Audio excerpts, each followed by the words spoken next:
Hello and welcome, EliGe. Thank you so much for being here with me today ahead of the ESL Pro Season 18. And let's get right into it because you guys are coming off a streak and you have a tough match ahead against Nine. How do you think that matchup will go, and how do you think the rest of Pro League will go, in your opinion? Yeah, I mean, I'm not sure exactly on how to gauge our expectations for this event. I think that we've been playing extremely well since we went to NA and came to EU now. I think that we've been playing extremely well in practice, and not only just going off of results, just our coordination and chemistry feels a lot better too. I mean, as always, I think the main thing with that type of thing is making sure that it shows up in matches too. So I think that the main goal for us is to make sure that we're showing the same level of coordination and chemistry that we were showing in practice for the last couple of weeks. And I think depending on that happening, which I think that we have a really good chance of that happening, we can be going pretty far in EPL. So it's about the team chemistry, which is an interesting point you bring up because I was also going to bring that up with you joining the team, being the newest member. How is the chemistry in the team so far?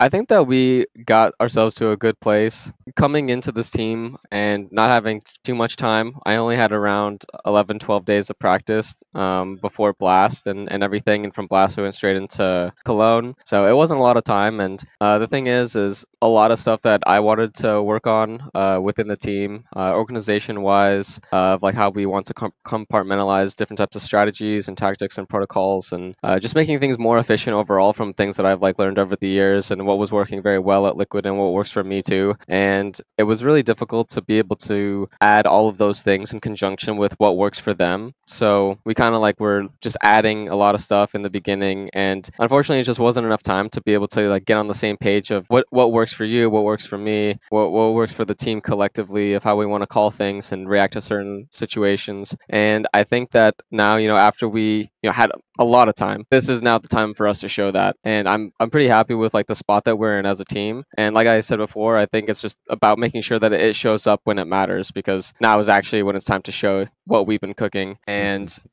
after playing for 2 weeks in Europe, after our like 3 or 2 week stint in NA, I think that we got a lot out of that, and I'm pretty excited to show that. I'm very excited to hear about what the Complexity Kitchen has been putting out and will continue to put out. But I do have a follow-up question. You mentioned some things you were trying to bring over to, Complexity as an organization, like compartmentalizing and stuff. Can you explain, can you go into further detail on that? Like, what's the stem of the differences there? I From organization wise, I didn't mean like actually like complexity as an organization. I meant like organizing things like Oh, within as the a team, game. sorry, Yeah, okay. yeah, I meant like as a team specifically. So that was mainly about like how we want to structure different rounds, how we want to communicate the different round types. I think that the biggest problem with the team was our CT sides were extremely poor, and I think that was because our communication wasn't very good. I think that we weren't able to paint very clear pictures for what was happening within the team, like what the other team is doing. So because of that, you can't really give good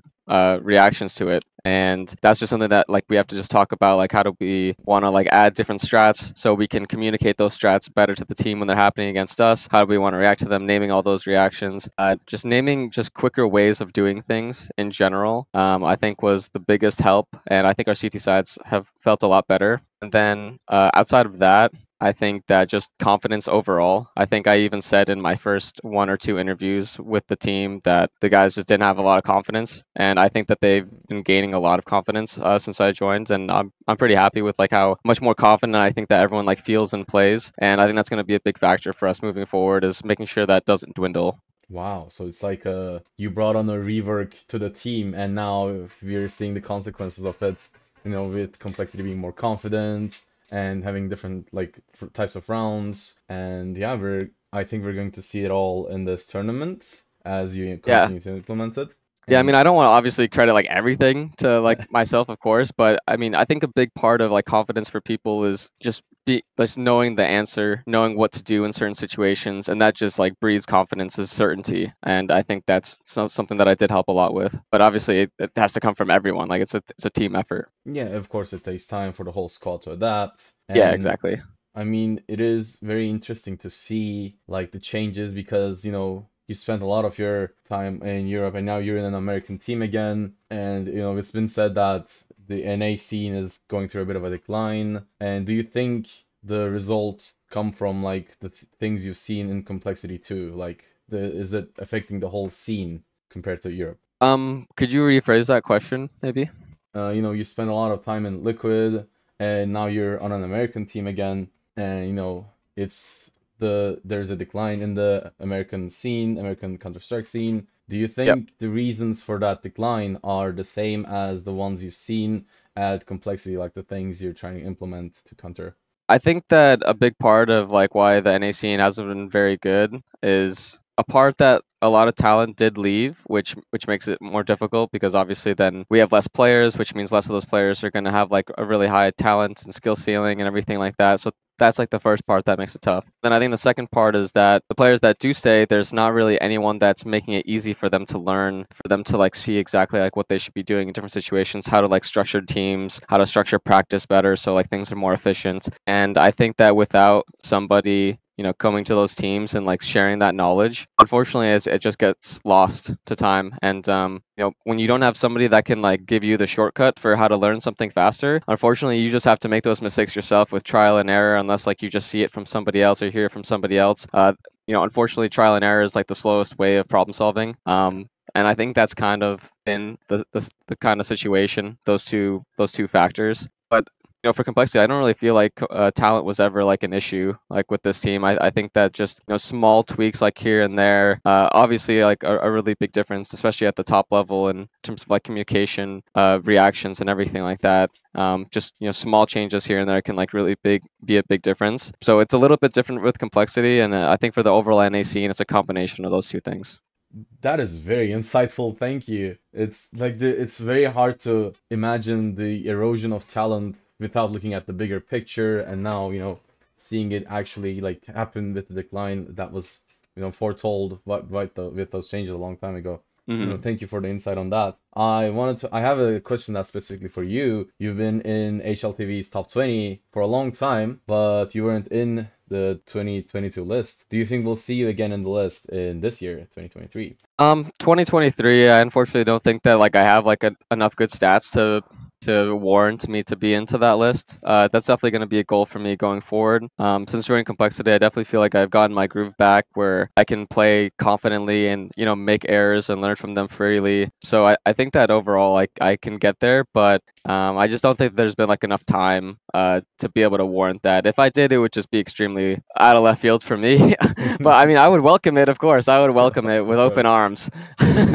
Especially if we do really well for like these next couple months. But it's definitely possible, but I wouldn't see it being anything more than 15 to 20, and even that would be like a reach for me. So for me, my goals is for that to be, you know, going forward, like after next year, like CS2 and everything like that, because I feel like I can get like back to like to the level that I was showing before. I think I'm playing very confidently and feeling pretty good overall. I'm glad to hear that ambition still being strong, and hopefully we'll see that nice surprise of you making it this year, if not next year. Yep. I also want to ask about Eternal Fires. You know, you're in the same group, and you know, since it's a Turkish team and this is a Turkish organization, I kind of have to ask, what are your thoughts on how they've been playing, and what do you think how the matchup will go if you face them? Honestly, I haven't like watched like recently for them, but I think overall, at least when I was on Liquid before, I've always like felt comfortable if we had to play them. I feel like they play like a style that's pretty familiar to NA teams. They don't really play like the slow. Like for me, I think that NA teams usually struggle with teams that play a lot slower, more controlled Counter-Strike, because the way that most NA teams, especially while I was there practicing, they're all very used to the rounds ending within 45 seconds to 1 minute. So I think Eternal Fire plays, obviously I'm not going to just generalize like every round they play, but I do feel like they play like at a similar tempo in general, and they don't play like as slow and controlled as, you know, CIS teams historically do. So I think it's a good matchup for us. I think that I would feel confident playing against them. But I know that they're playing very well too. So every match is going to be hard. This is the hardest group in EPL, so it's going to be tough games, but I feel pretty confident going to them. All right, thank you so much. We are running out of time, but I have one last question. What's your favorite team in the ESL Pro League, not including you? Very fast answer, please, because we're running out of time. Fast answer is Liquid. Yeah. My team for 8.5 years.